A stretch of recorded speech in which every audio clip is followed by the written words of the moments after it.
Muito boa noite. Abra sua Bíblia em Apocalipse, capítulo 1. Apocalipse, capítulo 1. Diz assim: revelação de Jesus Cristo que Deus lhe deu para mostrar aos seus servos as coisas que em breve devem acontecer, e que ele, enviando por intermédio do seu anjo, notificou ao seu servo João, o qual atestou a palavra de Deus e o testemunho de Jesus Cristo quanto a tudo o que viu. Bem-aventurados aqueles que leem e aqueles que ouvem as palavras da profecia e guardam as coisas nela escritas, pois o tempo está próximo. João, às 7 igrejas que se encontram na Ásia: graça e paz a vós outros, da parte daquele que era, que era e que há de vir, e da parte dos 7 espíritos que se acham diante do seu trono, e da parte de Jesus Cristo, a fiel testemunha, o primogênito dos mortos, o soberano dos reis da terra. Aquele que nos ama e pelo seu sangue nos libertou dos nossos pecados e nos constituiu reinos, sacerdotes para o seu Deus. A ele a glória e o domínio pelos séculos dos séculos. Amém. Eis que vem com as nuvens, e todo o olho o verá, até quantos o traspassaram, e todas as tribos da terra se lamentarão sobre ele, certamente. Amém. Eu sou o Alfa e o Ômega, diz o Senhor Deus, aquele que é, que era e que há de vir, o Todo-Poderoso. Eu, João, irmão vosso e companheiro na tribulação e no reino e na perseverança em Jesus, achei-me na ilha chamada Patmos, por causa da palavra de Deus e do testemunho de Jesus. Achei-me em espírito no dia do Senhor, e ouvi por detrás de mim grande voz como de trombeta, dizendo: o que vês, escreve em livro e manda às 7 igrejas: Éfeso, Esmirna, Pérgamo, Tiatira, Sardes, Filadélfia e Laodiceia.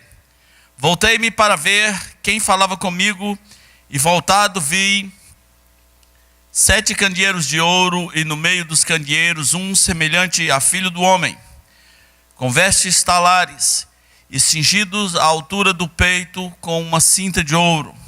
A sua cabeça e cabelos eram brancos como a alva lã, como neve, os olhos como chama de fogo, e os pés semelhante ao bronze polido, como que refinado numa fornalha. A voz como voz de muitas águas. Tinha na mão direita 7 estrelas, e da boca lhe saía uma afiada espada de 2 gumes, e o seu rosto brilhava como o sol na sua força. Quando o vi, caí aos seus pés como morto. Porém ele pôs sobre mim a mão direita, dizendo: não temas, eu sou o primeiro e o último, aquele que vive. Estive morto, mas eis que estou vivo pelos séculos dos séculos, e tenho as chaves da morte e do inferno. Escreve, pois, as coisas que viste, e as que são, e as que hão de acontecer depois destas. E quanto ao mistério das 7 estrelas que viste na minha mão direita, e aos 7 candeeiros de ouro, as 7 estrelas são os anjos das 7 igrejas, e os 7 candeeiros são as 7 igrejas. Vamos orar, meus irmãos. Nosso Deus, nós agradecemos ao Senhor pelo ano que passou, e por esse início de ano. Nós pedimos ao Senhor que nos faça desejar um ano na tua presença, Um ano diferente em relação à nossa vida cristã. Um ano em que nós vamos ser mais cheios da Tua palavra. Um ano em que os frutos do Espírito sejam manifestados em nós, evidentemente, meu Senhor. Um ano em que nós vamos buscar com mais amor a Tua palavra e usufruir dela, a paz no coração que ela nos dá, a paz que o mundo não tem, porque não sabe de onde veio, nem para onde vai.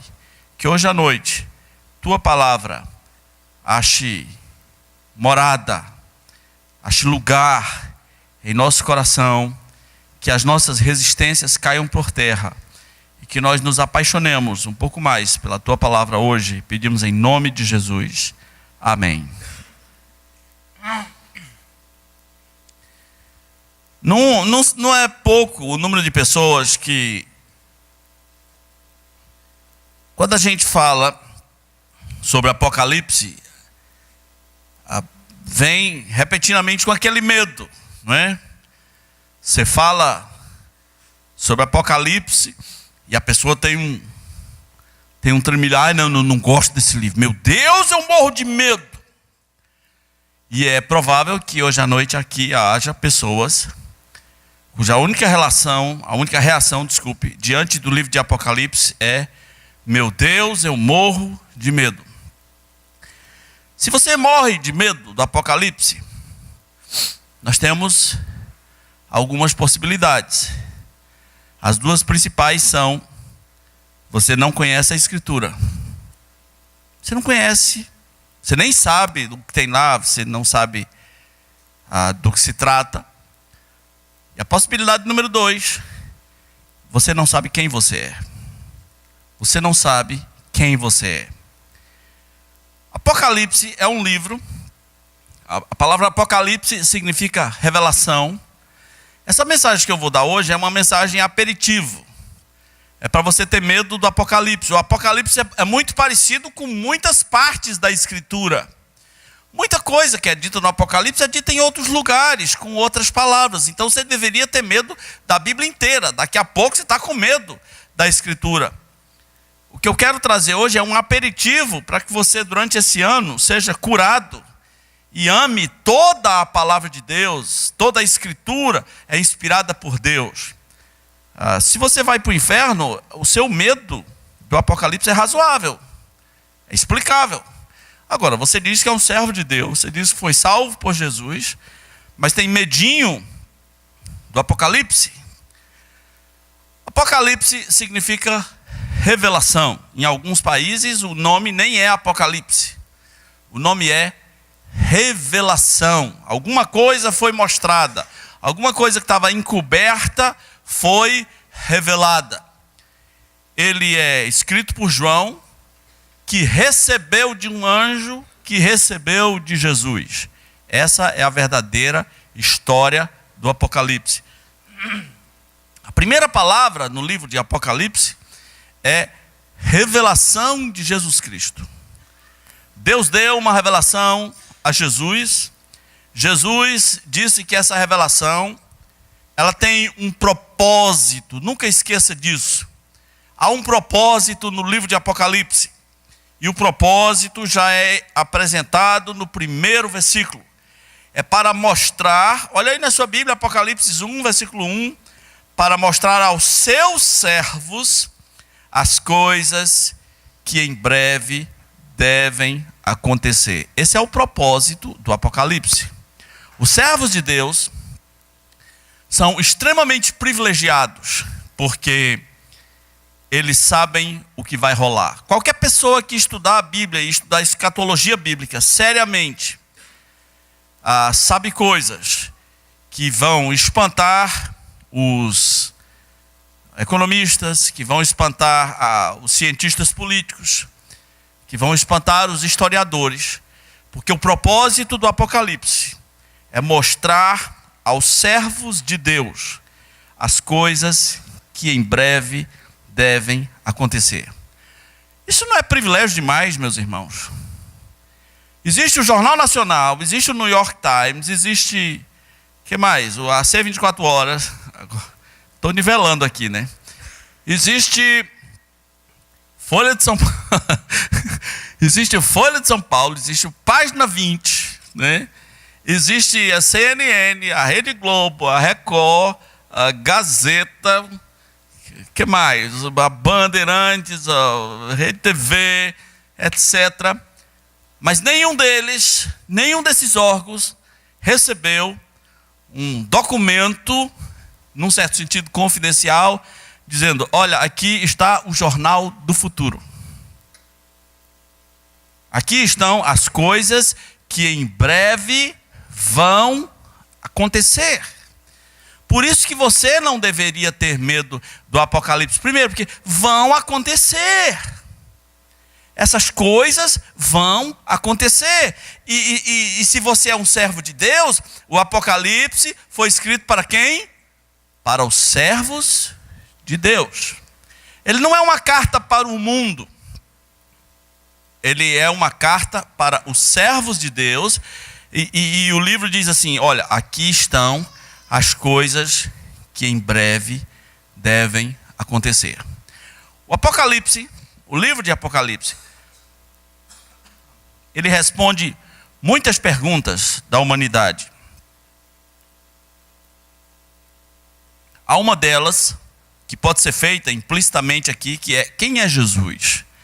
Mas eu só vou responder no final, de acordo com o livro, porque eu quero dar um aperitivo a você sobre as coisas que em breve devem acontecer. Elas são absurdas e impensáveis? Sim. Quando a gente conhece a profecia bíblica e vê um debate de jornalistas sobre o futuro, sobre temas que nós conhecemos, aí a gente fica com pena deles. É como se eles não soubessem nada sobre política internacional. É como se eles não soubessem nada sobre a crise ecológica. É como se eles não soubessem nada sobre guerras mundiais. Dá uma pena. Pela profecia bíblica, por exemplo, eu sei que tem um rio muito famoso no mundo que vai secar. Por que vai secar? Porque a palavra do Senhor disse: pronto. O nome do rio é um dos principais rios do mundo, é o rio Eufrates. E a Bíblia simplesmente diz: ele vai secar. E pasmem, outro dia, eu estava vendo uma matéria de cientistas alertando sobre o fato de que o rio Eufrates vai secar. Pela palavra da profecia, eu sei, por exemplo, que o lugar mais baixo da terra, que é o Mar Morto que só tem sal, né? Praticamente não tem vida no Mar Morto. O Mar Morto é um mar tão esquisito que você pode flutuar nele. É possível você ler um jornal flutuando no Mar Morto e não afundar. E pela palavra da profecia, eu sei que o Mar Morto vai ser curado. Há uma profecia que nos diz... Ela é muito esquisita, ela é muito estranha, porque ela diz que vão sair correntes de água. Eu não tenho imagens para explicar para você aqui de onde sairiam as águas. Correntes de água que saem debaixo do templo e vão invadindo o Mar Morto e vão curando, e o Mar Morto vai voltar a ter peixe. Tudo que eu disser, porque eu sei, porque foi escrito para mostrar aos seus servos as coisas que em breve hão de acontecer. Não é para você ter medo. Foi escrito para mostrar como é que vai ser. Tudo que eu disser vai parecer muito estranho. Alguém que não leu a profecia bíblica e me ouvir você, não precisa ser eu, ouvir qualquer servo de Deus falando dessas coisas, vai dizer: quem é esse biruta? Então deixa eu contar uma história para você. A profecia bíblica dizia que a nação de Israel ia voltar a existir. Sabe que Israel deixou de ser nação. Já é um cumprimento da profecia. Deus disse: se vocês praticarem idolatria, eu espalho vocês por todos os cantos da terra. Vocês vão sofrer, vocês vão clamar, vocês vão amargar pela vida. E de fato, isso aconteceu, e o auge disso foi na Segunda Guerra Mundial. O auge disso foi o Holocausto, quando Hitler e os seus aliados se propuseram a exterminar os judeus da face da terra. Então havia um povo, que não era povo, era como ciganos. Apenas uma etnia, judeus, para cima e para baixo do mundo, se espalhando por toda a terra, como Deus disse. Porém, inúmeras passagens da profecia diziam: ele vai voltar a ser nação, alegrai-vos com Jerusalém, vai voltar a ser nação, vai voltar, vai voltar, vai voltar. E era muito estranho. Eu não vivi os anos 40, né? Para quem acha que eu vivi, eu sou dos anos 60. Mas imagine se você é um crente nos anos 40 e você dizia assim: vai haver uma nação ainda na terra chamada Israel, e a sua capital será Jerusalém. Você era doidinho mesmo, né? Não havia espaço para você numa conversa intelectual. É como dizer assim: vai ter um país chamado Nação dos Ciganos, né? Era estranho demais. Porém, no ano de 1948, eu não me lembro a data do mês, mas no ano de 1948, numa assembleia da ONU, Israel voltou a ser nação. Naquele tempo, não tinha internet. Então, os crentes ouviram pelo rádio. Agora você imagine uma senhorazinha da igreja ouvindo pelo rádio aquilo que seu pastor ensinou na escola dominical. Ouvindo pelo rádio aquilo que o seu pastor ensinava e que para o mundo não fazia nenhum sentido. Até pouco tempo eu tinha um livro de um teólogo, de um pastor chamado Berkhoff. Ele era teólogo e ele não acreditava nisso. E os textos dele dizem assim: isso jamais vai acontecer. É claro que isso não vai acontecer. E Berkhoff não está vivo para a gente ver a cara de pastel dele, né? A cara de arrependimento. Então a profecia é óbvio que ela não faça sentido para o mundo. É óbvio. Mas ela foi escrita para mostrar a quem? A quem? Ao seu servo. Você é um servo de Deus, você devia saber o que vai acontecer. Você não devia ter medo. Você devia saber o que vai acontecer. Eu quero hoje dar um esboço bem rápido do que vai acontecer em breve. Esses detalhes do rio Eufrates secar, do Mar Morto ser curado, do mundo ter uma moeda só, isso é nada. A gente precisa se ater a quais são os detalhes principais da profecia bíblica. O que os servos de Deus precisam saber? A primeira coisa que eles precisam saber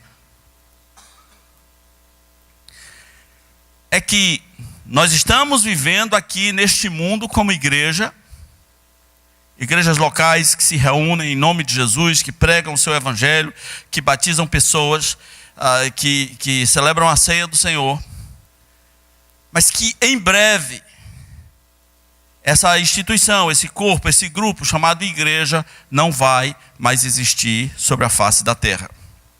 Eu quero que você leia um versículo muito importante do livro de Apocalipse, Apocalipse capítulo 3, versículo 22.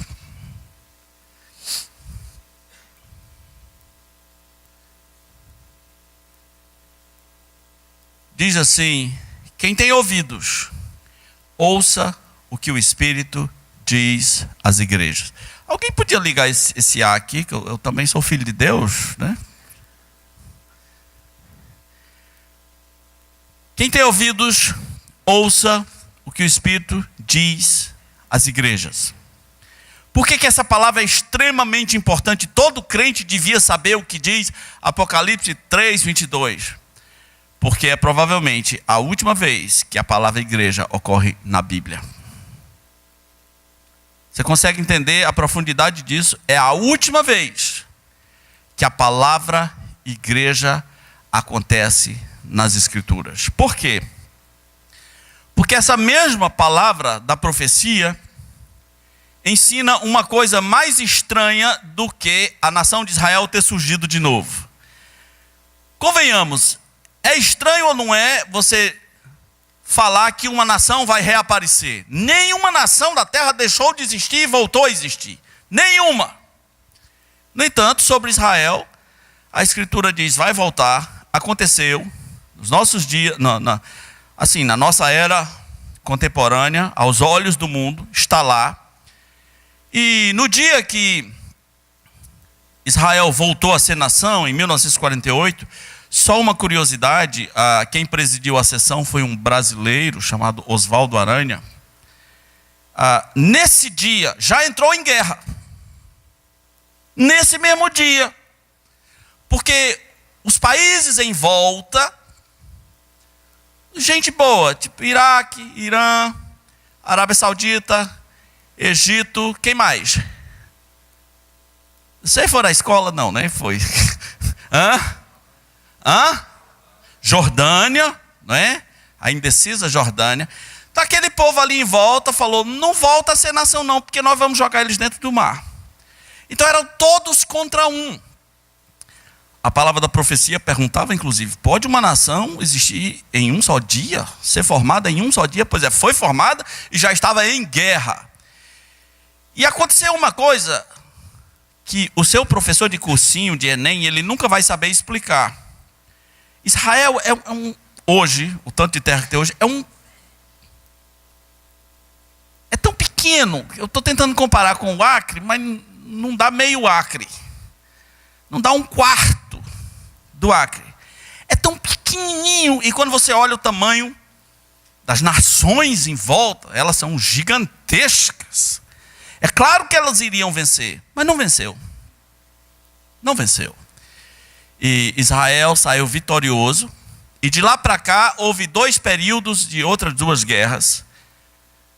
Uma chamada a Guerra do Yom Kippur e outra chamada a Guerra dos 6 Dias, onde os mesmos inimigos se prepararam para atacar de novo. Me ajudem aí com as datas. Uma nos anos 70, 67, 62. Eu tinha um ano. Qual foi a de 67? A de 6 dias. Eu tinha 1 ano de idade. Não foi porque eu nasci, mas eu tinha 1 ano de idade quando aconteceu a Guerra dos 6 Dias. Eles tentaram recuperar umas terras. Perderam foi mais terras. Era um dia de feriado religioso. O dia perfeito para atacar, perderam. Esse é o 72. Na guerra de 72, eu estou só trocando aqui, tá? No 72, perderam de novo. Na escala profética, o padrão é assim: Israel vence. Então, era estranho antes. Hoje não é estranho, mas antes de 48 era estranho. Agora eu vou falar de uma coisa mais estranha ainda.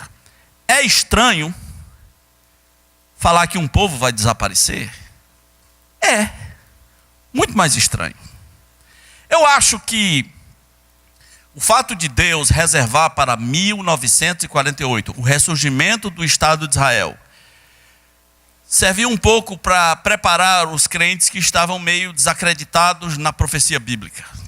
Porque até antes do ressurgimento de Israel, tudo era simbólico, tudo era alegórico, correntes estranhas surgiram, mas com o ressurgimento do Estado de Israel, muitos crentes experimentaram um avivamento profético. Instituições como o Chamado da Meia-Noite, instituições para estudar a profecia bíblica surgiram no mundo inteiro. Porque essa era uma coisa muito estranha. Pois bem, eu vou lhe dizer uma coisa bem estranha. A igreja de Jesus, ou o povo de Deus, vai desaparecer desta terra. O que é mais estranho? Um povo surgir contra todas as perspectivas. Contra todas as perspectivas. Ou um povo desaparecer. Israel não sabe disso que eu estou falando para vocês. Porque a parada deles com Deus é outra. Os profetas tratam Israel como marido e mulher que estão divorciados. No fim eles vão se acertar. Isso é coisa de casal, né? Briga de marido e mulher a gente não se mete. No fim Deus tem o plano dele lá com Israel. No fim Israel vai se render ao Messias. Mas você crê mesmo que vai desaparecer um povo? Ou será que você algumas vezes fica perguntando assim, mas será mesmo? Né? Se um povo desaparecer? Não, isso não sei, eu não vou duvidar, mas não sei, é estranho demais.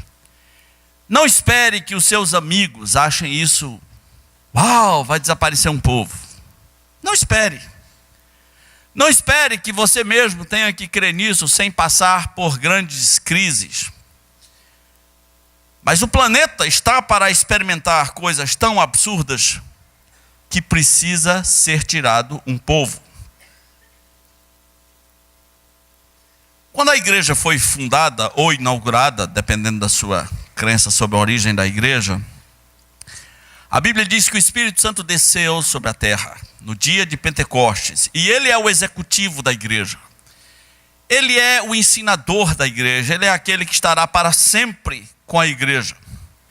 Mas a Bíblia diz que da mesma maneira como está para desaparecer um povo, está para ser levantado um governante, um líder mundial, um líder, um homem.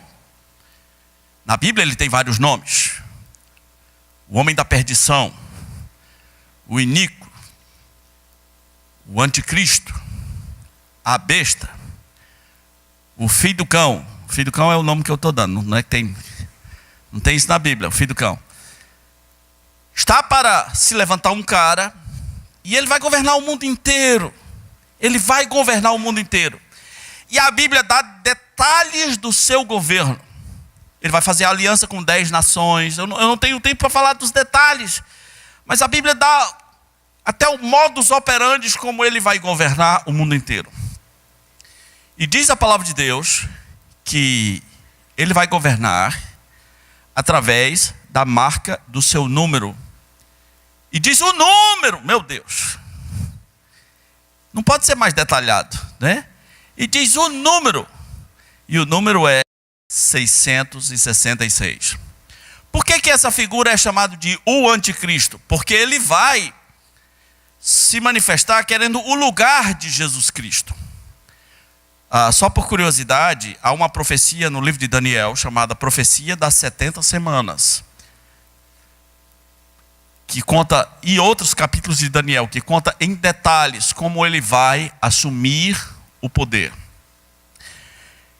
Diz a palavra de Deus que há uma espécie de carteira de identidade, CPF, tudo junto, para ser carimbado nas pessoas, sobre a mão direita ou sobre a fronte. E ele vai colocar essa marca. Hoje está essa piração de chip. Pastor, quando é que vem o chip? Eu digo, não sei, tem. Bill Gates está envolvido? Não. Não é o Steve Jobs? Negócio de chip. Tudo que eu sei é que a Bíblia diz que as pessoas receberão uma marca. Esquece esse negócio de chip para você não pirar. Pode ser um microchip, sei lá. Mas por enquanto vamos ficar com o que a Bíblia diz. E o que a Bíblia nos diz é uma marca. É uma tatuagem. Para você que gosta de tatuagem, vai ser uma beleza. É uma tatuagem. É uma marca na mão direita ou na fronte.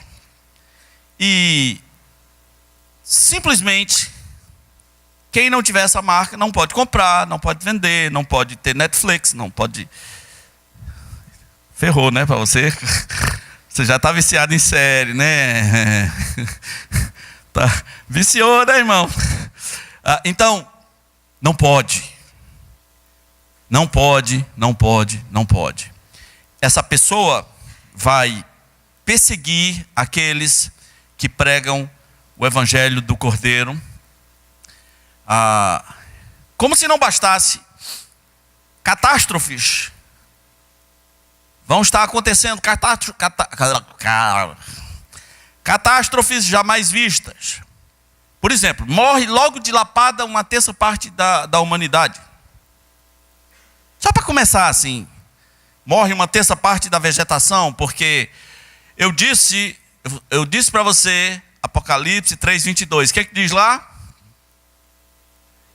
Quem tem ouvidos, ouça o que o Espírito diz às igrejas. E aí acaba a igreja e começam as catástrofes. Vão ser abertos uma série de selos. Demônios, acredite, tem demônios tão ruins, tão perigosos, que eles estão presos.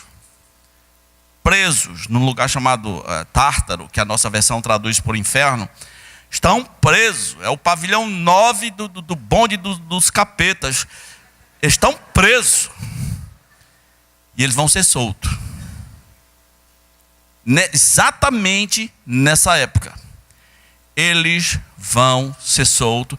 E eles vão seduzir os exércitos do mundo inteiro para um negócio chamado Batalha do Armagedon. Por isso o rio Eufrates vai secar. O rio Eufrates é uma passagem para o vale do Armagedon. Eles precisam atacar Israel. Eles precisam. É a última tentativa. Vamos destruir esses pestes. Agora vai. Como termina a guerra do Armagedon, lhe conto daqui a pouco. Mas olha só.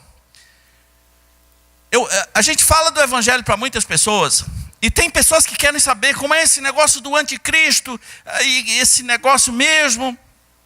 Como é que vai ser? E quando a gente conta, aí uma meia dúzia de pessoas já quis me passar a ideia de que eles eram muito espertos.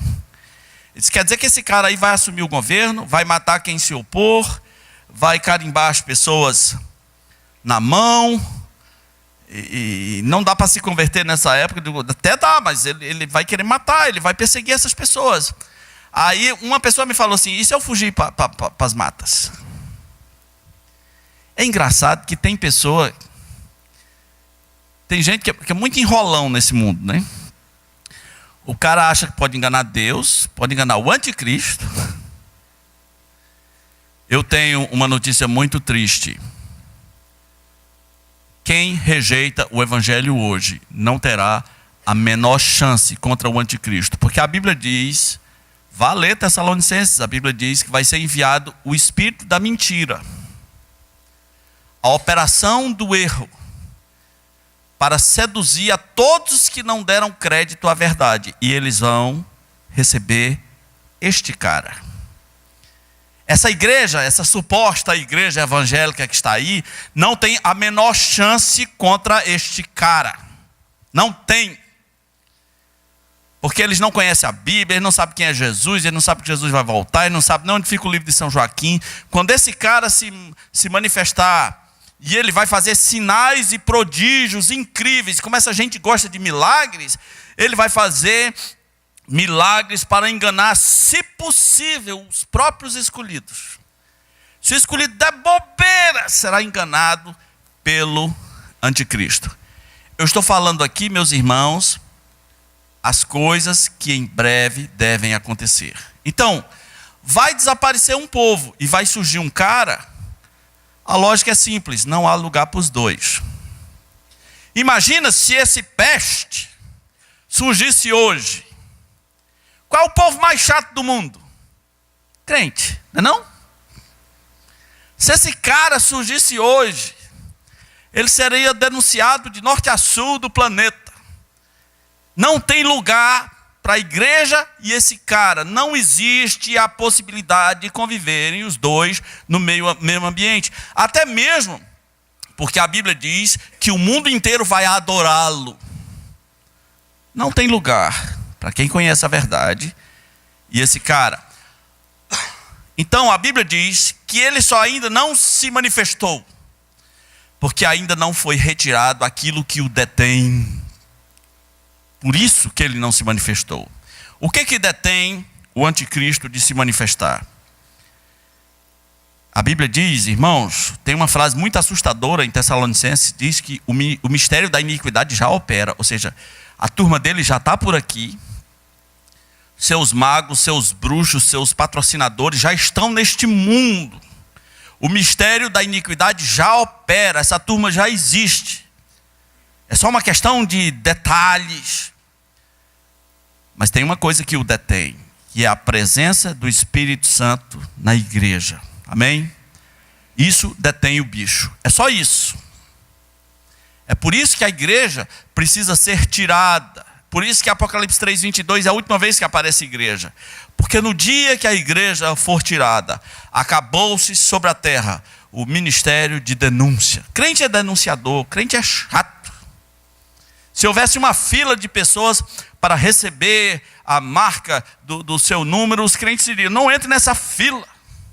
Crente é chato. Porque quando você sabe das coisas, você é chato. Esse livro foi dado para revelar aos seus servos as coisas que em breve devem acontecer. Quando a igreja for tirada e este coisa ruim, o iníquo, aquele que quer assumir o lugar de Cristo, se manifestar, aparentemente o mundo ficará muito feliz. Eu não sei qual é a teoria que o mundo terá para explicar o desaparecimento de um povo, mas a teoria na nova era, nas religiões esotéricas, já existe. Eles dizem que vai haver um grande surto de discos voadores.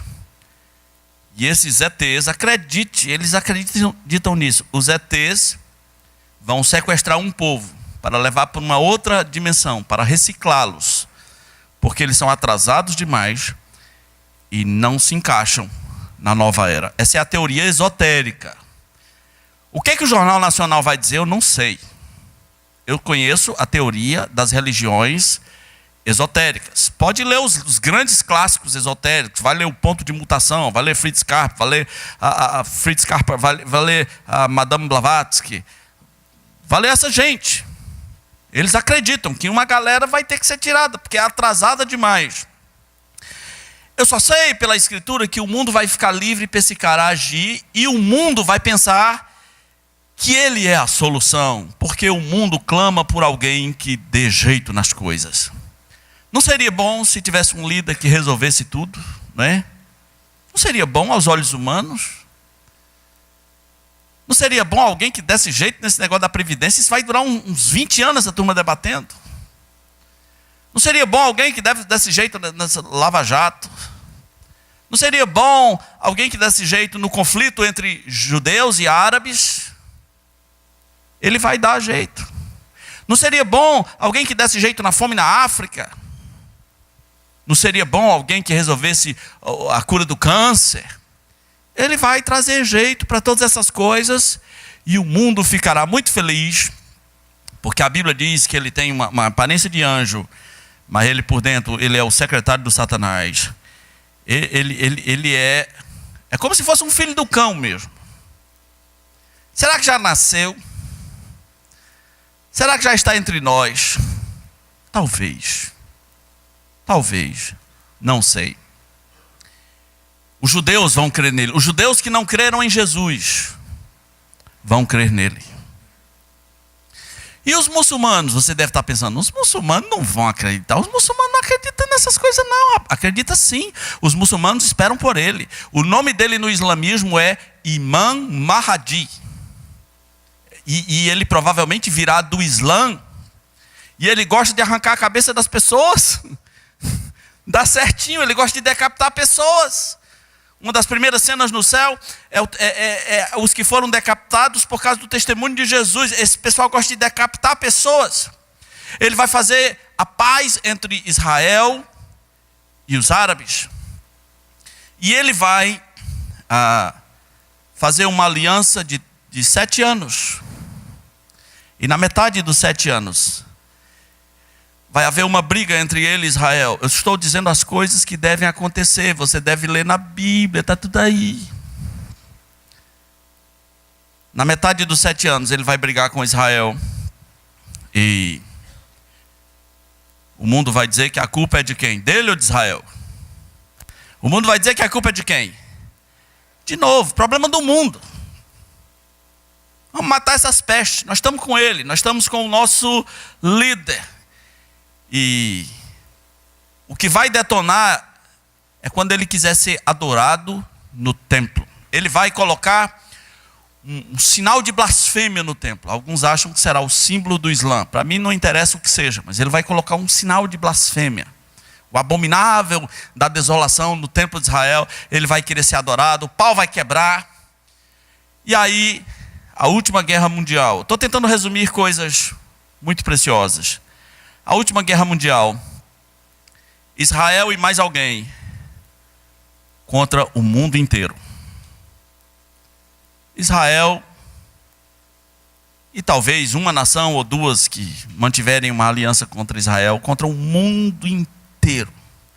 Exércitos do norte vão invadir Israel. Dessa vez eles querem acabar com Israel. Isso chama-se a última batalha de todas.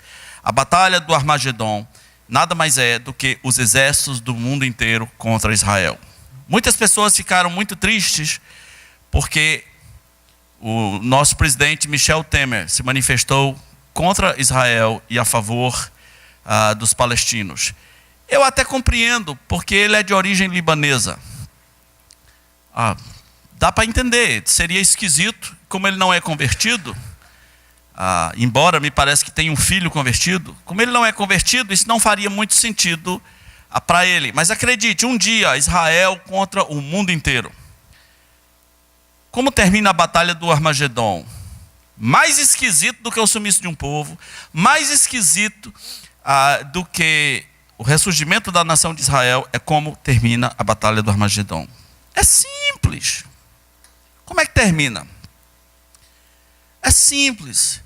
Jesus volta com todos os seus santos e luta a favor de Israel e destrói todo mundo. Pronto. Inclusive o anticristo. Com o sopro de sua boca. Simples assim. Qual é mais estranho? O ressurgimento de um povo já aconteceu, para que você saiba o peso da palavra profética. O sumiço de um povo, você crê?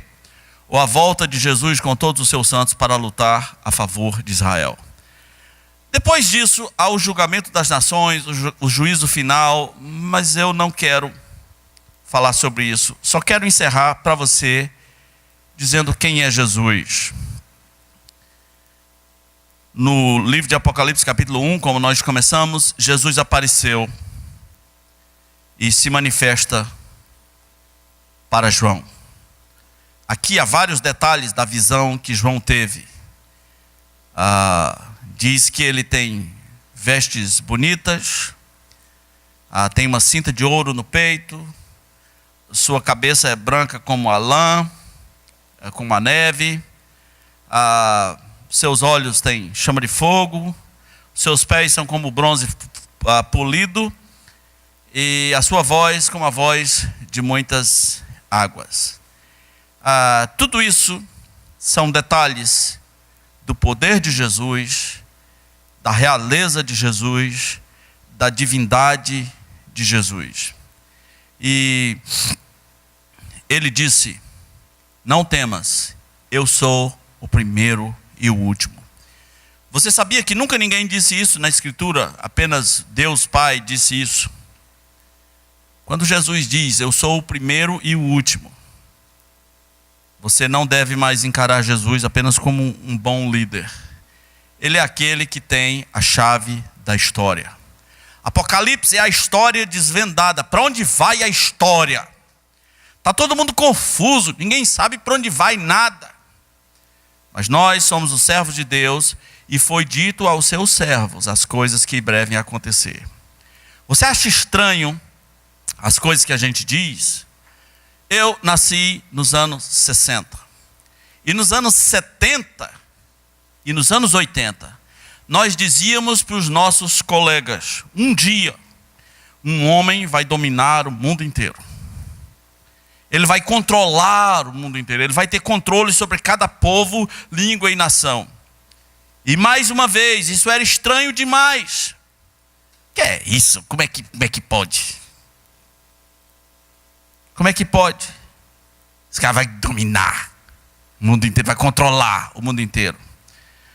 Com o advento da internet, ninguém duvida mais de nada. Se tirar a internet do ar hoje por 2 horas no mundo, começa a cair avião. Com o advento da internet, ninguém duvida mais de nada. A tentação de falar sobre muitas coisas, apesar do tempo é grande, mas deixa eu só lhe contar uma história. vai vir a esse mundo duas pessoas muito estranhas, que a Bíblia chama de as duas testemunhas. E ninguém consegue matar essas pessoas. São dois pregadores que vão anunciar ao mundo umas coisas. Ninguém consegue matar essas pessoas. Deixe-me dizer uma coisa: o anticristo mata essas pessoas. Isso vai fazer com que o mundo diga: ele é o tal, ele é incrível, ele matou esses dois chatos. E ele vai expor numa praça, numa certa cidade, tem nome, tem local, tem o que acontece. Ele vai expor o corpo dessas pessoas numa praça. Bem provável que seja em Roma. Ele vai expor o corpo. E a Bíblia diz que vai ser visto pelo mundo inteiro. Agora veja bem, como é que alguém lendo isso nos anos 60, nos anos 50, antes da televisão, como é que pode o mundo inteiro ver isso? Eu te pergunto, hoje é possível, sim ou não? Muito possível. Muito possível. Eu quero desafiar você a conhecer Jesus no Apocalipse. No Apocalipse ele é o Salvador da igreja.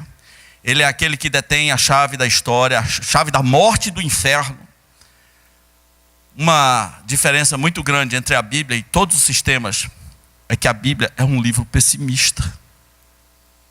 Todos os sistemas são otimistas, eles falam de um futuro melhor, de uma paz, não é? A Bíblia é muito pessimista em relação à história e em relação ao homem. O que vem aí não é muito legal. Se você ficar aqui, você devia ter medo do Apocalipse. Se você vai ter que estar fugindo do anticristo para as matas, como se isso fosse possível, você devia ter medo.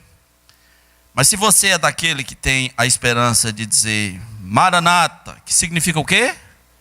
Vem Jesus, ora vem nosso Senhor, vem nosso Senhor, Maranata. Se você é daqueles que aguarda a volta de Jesus, é estranho? É. O ressurgimento de Israel é estranho? Sim. O sumiço de um povo é estranho? Sim. Um cara controlando o mundo inteiro é estranho? Não mais. O rio Eufrates secando é estranho? Parece que nem tanto agora. Coisas que aos olhos dos homens são estranhas, com o passar do tempo, não parecem estranhos. Esse livro foi escrito para os servos de Deus. Isso é um jornal do futuro, gente. Vamos ler, vamos conhecer a história, vamos conhecer o que vai acontecer com as nações da terra. As pessoas ficam muito assustadas com o que está acontecendo na Síria. Meu Deus, leia Isaías, a Síria foi amaldiçoada na profecia. E mais especificamente, a cidade de Damasco será destruída como que numa noite. Damasco. Se alguém quiser casar com você e dizer, vamos morar em Damasco, eu vou, não. Né? Você está assustada com o que está acontecendo em Alepo? Damasco será destruída como que numa noite. Damasco, na Síria, vai virar pó. As profecias do Egito no passado, o Egito hoje é um montão de ruínas comparado à glória que foi no passado. Jesus Cristo é o Senhor da história. O que ele diz a você é: eu sou o primeiro e o último. Eu sou o primeiro e o último. Em outras palavras, eu sou Deus. Você acha que Jesus era um homem bom? Um homem bom nunca diz eu sou o primeiro e o último. Um doido diz. Ou Jesus é um doido, ou ele é um farsante, ou ele é aquilo que ele realmente diz ser. Se você tem medo do Apocalipse, conheça Jesus, o medo vai acabar. Porque cada página do Apocalipse será de esperança, será de alegria, será de confirmação da profecia. Agora, se você já conhece Jesus e tem medinho do Apocalipse, meu irmão, você está com medo da Escritura. Ah, eu leio, mas não leio de noite. O que você acha? Que o anticristo vai aparecer no seu quarto? É isso? O Apocalipse foi dado aos seus servos, para que eles saibam as coisas que em breve vão acontecer. Vamos começar o ano lendo a palavra e conhecendo mais Jesus. Toda a Bíblia é sobre Jesus, o Apocalipse também é sobre Jesus. Sua volta, seu reino e o julgamento que ele vai fazer dos vivos e os mortos e as ressurreições. Conheça Jesus. O anticristo vai se manifestar no lugar de Jesus. Jesus profetizou o anticristo. Ele disse: eu vim em meu nome e vocês rejeitaram. Outro vai vir no nome dele e vocês vão receber. Ele disse para os judeus.